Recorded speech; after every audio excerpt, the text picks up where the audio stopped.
여러분 안녕하십니까? YBC 뉴스입니다. 먼저 서울시 뉴스입니다. 서울시가 구룡마을 도시개발 사업을 수용 방식으로 재추진하기로 결정했습니다. 서울시는 거주민의 생활 안전을 지키고 열악한 주거 문제를 조속히 해결하기 위하여 서울시가 강남구의 개발 방식을 대승적 차원에서 전격 수용했습니다. 이건기 서울시 행정이부 시장은 지난 11월 구룡마을에서 발생한 화재를 통해 조속한 사업 재추진이야말로 거주민의 삶과 안전을 지키는 가장 좋은 개발 방식이라는 사실을 일깨워 주었다며 수많은 논의와 명분들에도 불구하고 서울시에 있어서 최우선 가치는 시민 생명 보호와 최소한의 주거 안정을 확보하는 것이라고 18일 밝혔습니다. 서울시는 주민 갈등 최소화와 초기 투자비 절감, 저렴한 임대주택 공급을 통한 원활한 거주민 재정착이 가능한 혼용 방식이 최선의 방법이라고 판단하고 강남구와의 협의 노력을 기울였으나 의견이 일치되지 않아 결국 도시개발구역이 해제, 사업이 원점으로 돌아간 바 있습니다. 시는 종전의 도시개발구역 지정 후 별도 개발 계획을 수립하고 절차를 이행하는 데 장시간이 소요됐다는 점에서 이번엔 신속한 사업 추진을 위해 모든 절차를 동시에 진행하고 2015년 상반기 중 구역 지정을 완료한다는 목표로 구체적인 일정은 강남구와 상호 협의에 추진할 계획입니다. 종로구의회 제245회 정례회가 지난 16일 29일간의 일정을 마치고 폐회했습니다. 지난 11월 18일부터 시작한 이번 정례에서는 9명의 의원이 31건의 구정질문을 실시했으며 11건의 조례 개정과 2건의 개회관을 처리하는 등 그 어느 때보다 활발한 의정 활동을 펼쳤다는 평가를 받고 있습니다. 특히 현장 의정 활동을 통해 축적된 자료와 구민의 감사 제보 사항을 바탕으로 종로구청 전 부서와 동주민센터, 종로구 시설관리공단, 종로문화재단의 2014년도 구정업무 전반에 대해 지난 11월 24일부터 12월 1일까지 행정사무감사를 실시했습니다.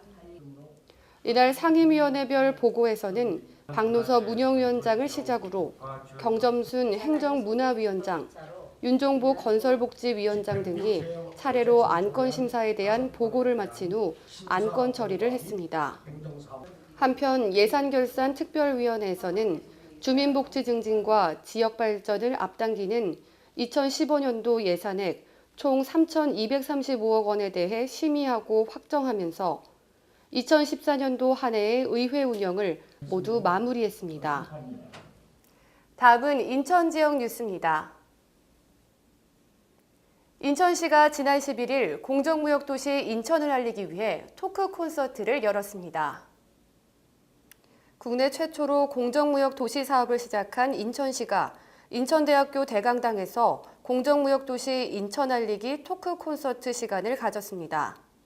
인천시가 주최하고 인천공정무역단체협의회와 인천 아이쿱 생협이 주관한 이번 콘서트는 관객들에게 공정무역도시 인천을 홍보하고 공정무역을 이해할 수 있도록 돕기 위해 마련되었는데요. 개그맨 김준현의 사회로 잼스틱의 초콜릿 콘서트와 파소 앙상블의 커피 콘서트, 유리상자 이세준의 마스코바도 콘서트가 진행됐습니다. 이번 콘서트는 전석 무료로 운영됐으며 참가자들은 토크와 공연을 동시에 즐길 수 있었습니다.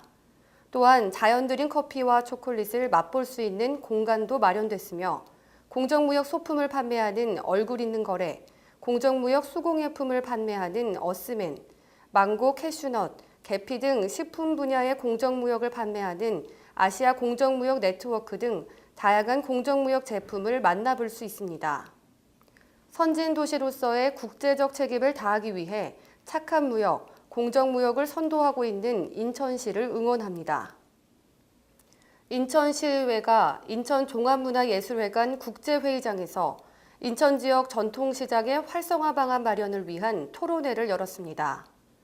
이번 토론회는 유통시장 전면 개방과 소비 패턴의 변화로 많은 어려움을 겪고 있는 지역 내 전통시장의 활성화를 위해 각계각층의 전문가 의견을 수렴하고자 마련됐는데요.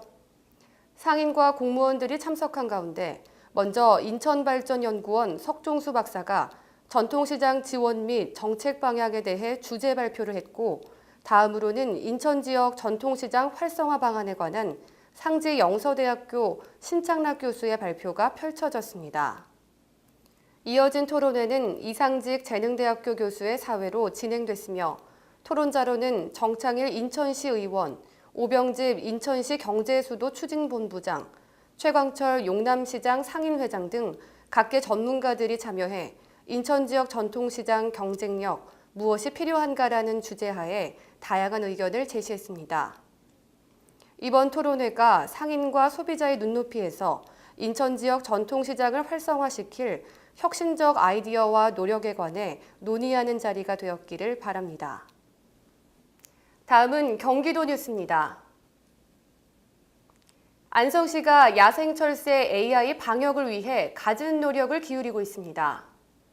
안성시는 최근 유럽과 일본에서 고병원성 AI가 발생한 가운데 국내 철새도래지 주변 야생철새에서도 저병원성 AI가 검출됨에 따라 강도 높은 야생철새 AI 차단 방역에 돌입했습니다. 방역을 위해 저병원성 AI가 검출된 지점을 중심으로 반경 10km 이내에 가금류 56농가에 대한 일제 점검 및 예찰, 방제 차량을 동원, 철새도래지 주변 집중 소독 등의 다양한 노력을 기울이고 있습니다. 한편 구제역 예방접종 확인 검사를 강화하는 등 청정 안성 지키기에 총력을 기울이고 있습니다. 축산농가와 안성시는 가금류 농가의 야생조류 접근을 차단하기 위해 축사, 사료 등 보관시설에 그물망을 설치하고 소독을 철저히 해 겨울철 가축질병 예방에 최선을 다하고 있습니다. 수도 계량기가 동파되기 전에 먼저 계량기가 얼지 않도록 철저하게 예방하는 게 중요한데요. 먼저 계량기 보호통 안에 스티로폼 보온재가 파손된 경우 젖지 않은 헌옷으로 채우고 관 외부는 테이프로 단단히 붙여 찬바람이 들어가지 않도록 합니다. 또 추운 날씨가 지속되거나 오랜 기간 집을 비울 경우에는 수도꼭지를 살짝 열어 조금씩 수돗물이 흐르도록 해야 합니다. 갑자기 수도 계량기가 얼었을 경우 당황하게 되는데요. 계량기가 얼었을 때는 헤어드라이기로 서서히 계량기 표면을 가열해 녹이거나 미지근한 물로 시작해 점차 따뜻한 물을 사용해 녹여야 합니다. 이때 너무 팔팔 끓는 물을 이용해 녹이면 계량기 유리가 파손되거나 급수 배관이 터지는 경우가 발생할 수 있으니 주의하시기 바랍니다. 또 계량기가 동파돼 유리가 깨지게 되면 지자체 수도사업소로 신고를 해 교체해야 합니다. 한편 오산시에서는 동절기 수급대책 상황실을 운영하고 있는데요. 상수도 계량기 동파로 인한 누수 발생 시 신속한 복구를 위해 응급복구반과 상수도 대형업체 운영으로 겨울철 생활에 불편함이 없도록 조치하고 있습니다. 한편 오산시에서는 동절기 수급대책 상황실을 운영하고 있는데요. 상수도 계량기 동파로 인한 누수 발생 시 신속한 복구를 위해 응급복구반과 상수도 대형업체 운영으로 겨울철 생활에 불편함이 없도록 조치하고 있습니다. 다음은 광주시 뉴스입니다. 광주시는 올해 추진한 주요 시책 사업 중 성과와 창의 혁신 등 2개 부문으로 나눠 올해를 빛낸 10대 베스트 시책을 최종 선정했습니다. 먼저 성과 부분에는 중증장애인의 사회적 안전체계 마련, 2015 국비지원사업 최대 규모 확보, 경로당 전담주치의제 의료 서비스 지원, 저비용 항공사 광주공항 유치로 제주 하늘길 확대 등이 선정됐으며 창의 혁신 부문에는 빛고울길 지킴이단 밴드 운영, 시내버스 효율적 운영을 위한 빅데이터 분석 활용, 사회통합 광주형 일자리 창출 등이 각각 올해의 베스트 5로 선정됐습니다. 특히 중증장애인 사회적 안전체계 마련은 중증장애인의 안전 및 사회활동 도모를 통해 삶의 질 향상에 기여했다는 평가를 받았습니다. 광주시는 앞으로 창의적인 시책을 발굴하고 행재정적인 인센티브를 강화해 창조 시정을 적극 펼쳐나갈 계획입니다. 광주시는 택시 서비스 품질을 높이고 심야 택시를 이용하는 교통약자의 불안감을 해소하기 위해 택시 안심귀가 서비스 이용을 당부했습니다. 택시 안심귀가 서비스는 택시 이용 시 차량 뒷좌석에 부착된 NFC 스티커에 스마트폰을 접촉하면 택시 운영 정보가 지인에게 자동 전송되는 서비스로 광주시는 지난 5월부터 택시 8,209대의 택시 안심귀가 서비스 스티커를 부착했습니다.